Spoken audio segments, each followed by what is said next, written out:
যেদিন বিয়ের পর শ্বশুরবাড়ি এসেছিলাম, প্রথমে এই মন্দিরে প্রণাম করেছিলাম, তারপর ঢুকেছিলাম শ্বশুরবাড়ি। শ্বশুরবাড়ি থেকে বেরোলে দুপা ফেললেই এই মন্দির। জায়গাটার নামই বাবার থানের নামে চড়কতলা।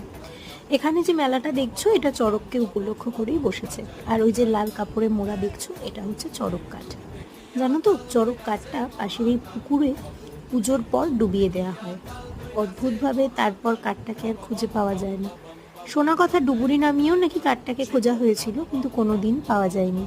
সন্ন্যাসীরা সন্ন্যাস গ্রহণের পর নিমন্ত্রণ করে আসে এই পুকুরে বাবার উত্থানের জন্য। তারপর অদ্ভুতভাবে কাঠটা তুলে আনে সন্ন্যাসীরা এবং এনে মন্দির চাতালে রেখে তাকে জল দিয়ে পরিষ্কার করে ঘি মাখিয়ে কাপড় দিয়ে মুড়িয়ে দণ্ডায়মান করা হয়। এবং এখানে মায়েরা তাদের সন্তানের মঙ্গল কামনায় বাবাকে পুজো করে। এখানকার অদ্ভুত মহিমা। আর এই যে দেখছো, যাচ্ছিলাম শ্বশুরমশাইয়ের ডাক্তারের খোঁজে, খুব শরীর খারাপ।